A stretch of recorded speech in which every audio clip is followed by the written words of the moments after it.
njagala kusaba Mwami Museveni ne mukyala wonga Minister wa Education ne Minister Jesse Muyingo bane tukwatibwe ku nsonyi abaana tebakyasoma abasomesa arts bali ku strike ekyanga besula mu julume abazadde kibaluma nnyo kusasula school fees zaabwe nga abaana tebasoma ensonga y'abasomesa eno gyeri kubanga ffenna tugula mu katale ke kamu nabo omusomesa nze kikwata ku musomesa sagala kuzibiriza ekikwata kuwa police n'omusirikale w'amagye sagala kuzibiriza kubanga nkimanyi these are national parties negwe nga member parliament omutawana kuva wa musala ono salary ngatawanya government kakati salary tatawanya nayo kizibu kye tulina nti abasajja abakulembera eggwanga lino babbi awo walivo obuzibu n'abasajja boolaba abakadde abo bakaddiye n'obubbi bwabwe bwabba kino ekiddaka yagala kukibba sente weziri wano there is money in Uganda kati ennaku ezo nawulya Mr. Museveni ng'ayogera nti ku musolo ogutawera omusolo weeguli naye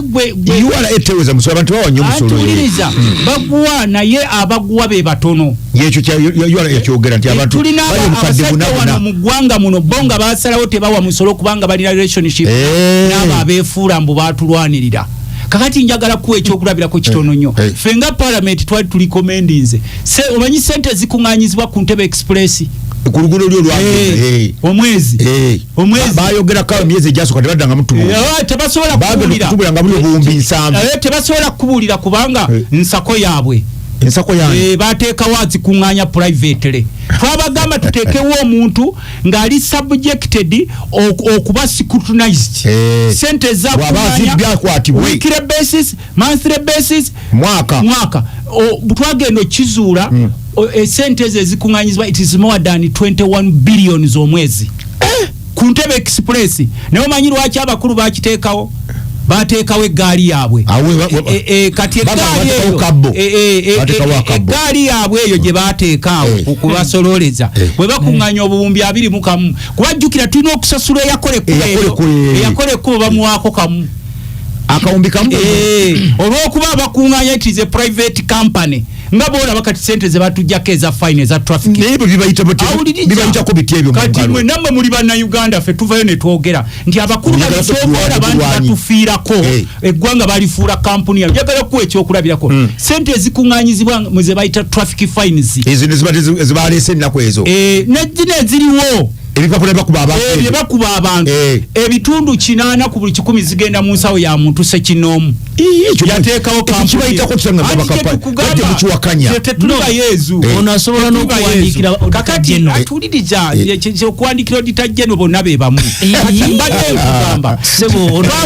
twawakana ng'ababaka ne tugamba omukulu afuga eggwanga lino kubanga oba oyagala oba toyagala system zizonna yazitta babalina ebintu ebyo byonna bakeera kumaja ku State House ne basimba line mugamba ye nti okuŋŋaanya ote waliwo ekikampuni kye baateekawo ne bakikwekamu omulasha kyekikuŋŋaanya sente ezo na buli sente gy'osasula nga fine owa traffic okujjako kano k'omuwa kitu kidogo akeekyama ekatagenda eri naye buli sente gy'osasula ey'ekipapula egenda mu private company ebitundu 80 ku buli 100 bigenda mu private company government esigasawo only 20% anti kati nkugambye eryo kiteeka likolebwa parliament eryo likolebwa ministry kati twabuuza nti sente zino ze bakuŋŋaanya mbu baatugamba mbu waliwo omurasha mbu yaleeta kamera ze wano ne bakkaanya mbu yateeke wano atabirire ebya traffic mbu ye yeesasa naye n'atwala 8 ekira ati gye nkugambye eggaali y'abasajja yakivumirira akiyimiridde bw'ali mu boardroom ya parliament nga tusoma budget nkakasa bulungi wawulira president speech gye yawa naye president yavumirira kino ekipya eggaali baali bongeddemu eggaali eno gye baali bongeddemu ey'ebitaala naye eri ggaali ekyafayini kubanga ffenna bwe tutunuulira abantu bameka abafa nga bava ku kuvugisa ekimama ku ntumbo bangi tugamba ekyafayini si kizibu bwe kibawo ekiri nga kyajja ne fine twagala nsamusamu ekyengabana nti sente egenze wano tusinziira ku modoki eya investment gye twakozesa ekyowuliriza kino kye baali baleese latest nayo gaali ya minisita ne president yakiyiririza gaali yali ya minisita aliwa gaali yali ya minisita aliwa omukulu bamuyisaako eggaali agenda okulaba kino kye baali bongeddemu waliwo minisita yali president yakinyonyola bulungi kati ngaze yali awandika kankunyonyera bwe yagamba president yagamba nti fines tebaziri just because of money tebakirize mu kusoloza busoloza kuyambako motoka zibula namba bazikutulako obumenyi bw'amateeko because of money tebakisobola sente zokka number plate nyonyola nkugamba ene gaali gye baali baleese ya fine tiboyita ku bitaala kibe ekikulengera kimayiwe ki ekyo ekyakubye nnyo abantu kubanga kimanyi obanga ovuga motoka ya nga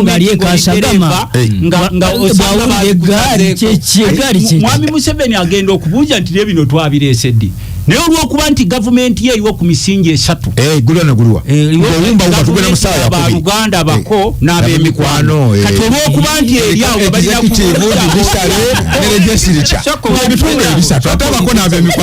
babijjawo dda kakati n'olwekyo sebo nze kyembadde mugamba sente weeziri tusobola okukozesa sente eziriwo entono ne tuyamba ku basomesa kubanga newakubadde kanso ga Kibayo ne Mr. Kintu you are educated people tuba tuli wano ng'abaana batukera ku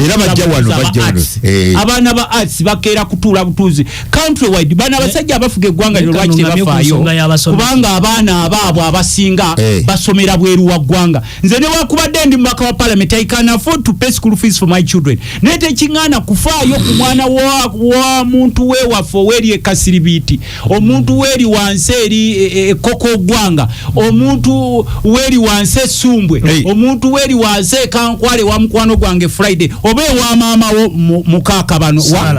ewa ekashagama kubanga nkimanyi nti bano bannayuganda era kyekimu kye tubadde tugamba mwami Museveni twamunyonyola tumugamba sebo president otambula nti ogaggawaza bannayuganda naye nga tulabanga ali ku katemba oli mukubaavuwaze tolina gwogaggawaza njagala kuwa ekyokulabirako kino nkikulayirira ndi musajja mukatuli ewaffe Nakaseke bwe yali ajja muga Katonda mugulu waliwo omuvubuka gwe baali bapangisiza ennimiro ze yeekolera ebintu bye n'asimba emwanyi n'akola ensuku bano kana akabinja akabamukubamu eggaali bano ne bagenda ew'omuvubuka oyo bamupangise nti president ajja alambulewo mbusimanyi bwe yamuwa akakadde mbwa alombojje be balombojja naye ng'oli alombojja bya bukadde nga abiri naye ng'alombojjera akakadde kamu akatagira twagamba mwami Museveni n'avaayo n'antiisa nemuwanga yali agenda bakwata ne tumugamba zino sente ezigabibwa teziva mu kiraalo ky'ekyente oba mu bizinesi yayogera nnaku ezo yeka yagabe baasa kubanga azuwa mu constitution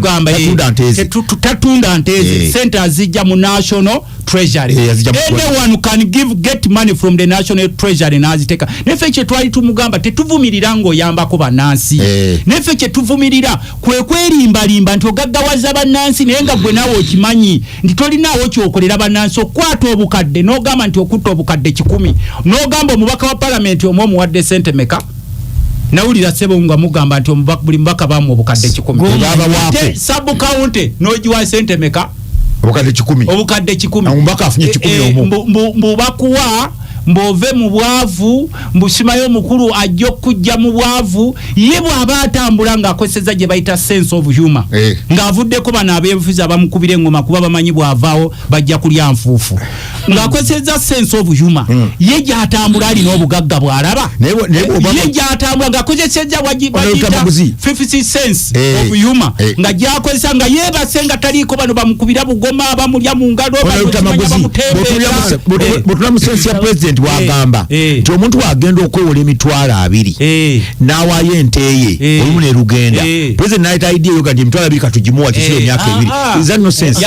which percentage gy'olina okumanya percentage n'emyaka 2 emitwalo 2 ati kyengugambye percentage y'abantu bameka abafuna ku sente abantu enamba percentage kikubanga nze ntula mu parliament twamugamba president fe abamu twasoma byanfuna tetulina kye tukwetaagako ntujja kujjawo okulomba emirimu okutuwa biki naye kye tukubuulira twagala naffe tusange bannayuganda nga batamule tumugamba akole ebintu bino wamanga bw'oba onoogaggawaza bannayuganda nga bw'oyagala oteekawo system esooka sooka otunula segmentation tulina abasuubuzi tunula omusolo gwe basasula kati abasuubuzi okimanyi nti bagenda kwekalakaasa engoye zino omusolo bazipima mu kilo omusolo kati bakutandika engoye n'osuula engoye naye sebo nga bazipima mu kilo mu jjiini ne budget gye wayisiza mukama wange budget gye wayisiza munnayuganda kati bw'atandika business nga business eyo weyinga obukadde 3 alina myaka 3 era munnayuganda essaawa zino ne waba ajja business mu manya ge nga lutamaguzi agenda kumenyeka asasula musolo kati nekyogaa nti president policies teziyamba bakubigambo ebireetebwa mu budde bwa kampeyini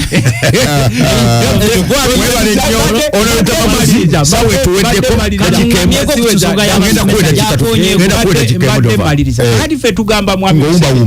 omanyi bagenda ne balimba mwami Museveni nti eggwanga lino bw'aba taliiwo terigenda kubaawo nga babateekamu Uganda yali teriiwo n'olwekyo Museveni alina okubafiirako n'obukundikundi buno ffe kye tubagamba tulina okukola kye bayita sustainable income generation n'otunuulira abalimi obayambi otya twalinawo ze bayita cooperatives ebiina by'obwetaavu leero bw'obuuza mwami Museveni ekyuma kyaffe eky'emmwanyi ekyali ebugolobi wakiteeka wa tulaba wano otembeeta ekyuma kyo eky'entuŋŋamu ekyuma kyaffe ekyali ebugolobi simanyi mulaba bali babatwala bonna bagende eyo balima y'emmwanyi nti balima emmwanyi tetubalaba olwekyo tekirina kubeera we balima mmwanyi ekyuma kirimu abo balina ettaka eddene balifuna ntuŋŋamu kakati sebo ulirize cooperative bayisasula era abamu ku bemwasiba mu parliament abapanga namwe ali juvenating webale nnyo olutamaguzi Uganda commercial banks Uganda development bank ne government yenyiri nze nagenda okwewolako at one time nalinako basi mwenda nensigazawo basi agiye bwamukwata zitwa ngendako mwezo zi UDB ngamba mutuyambe okutuwolako naffe tubadde basuubuzi naye sebo bw'otuuka mu binanke ebyo bitongole bateekawo UDB Uganda Development Bank ebyo byonna bw'oba tolina kakwate ku basajja abo tebakukombya dde ekikumi era bw'otuuka wali bakutunuulya abakwenyinyimbwa tebasobola kukombya dde ekikumi era bw'ogenda wali singa mwe muba musaba mwami Museveni nti gundi etera okuyisaawo ssente palamenti neyisa ssente waliwo gye bayita UDC mukimanyi Uganda Development Corporation mwali mutegeddeko abajijja mu ssente bebo abasajja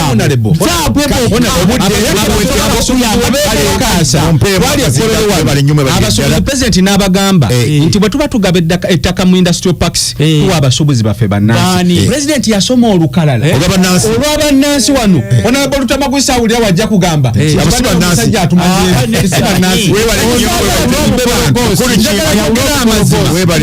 business people onale kintu Lutamaguzi omuwe mukuru gakibaya akadde atubuli ku education asebaso omutujjuka leero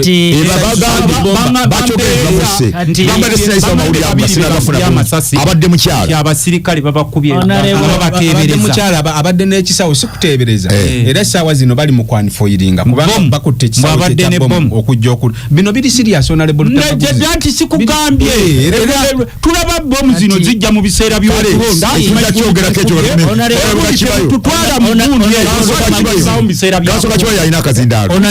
kulonda ndaba muzige lwaki tewatukira Honorable Lutamaguzi manyi ensonga za Honorable Lutamaguzi bwe tubeera mu studio bakumikutunga gino nze olumu ndowoozamu nenga nti naye olumu mujje mumuyitireko Honorable Musira bamwita John Musira yamusobola betware kubafe twagale uliriza sebo nze ndi kumusika olumu tuba twogera mu studio nze mbanjagala bakuletere Honorable John Musira gwengadisi tusobola ne Honorable Charles Rwomusana be bakusobola kakati bino byonna nga tubyogera okusookera ddala Mandela omugenzi yali president wa South Africa yagamba nti kyannaku nnyo okumara obudde bungi nnyo nga nga abantu tubateekamu obukyayi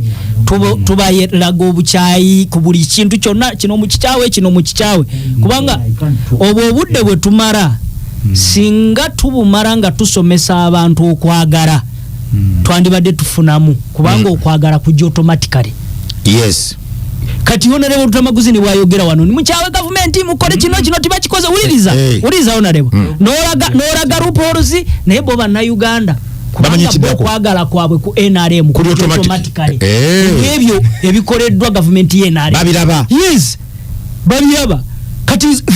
nze mu district jemva muri Antonde boyinzo gamba omuntu nti NRM tena kibakolede nga buli kulonda tulonda 98 biri byabwako buli kulonda tulonda 98 buli kulonda tulonda 98 atente zizi ente zigenda mu ballot papers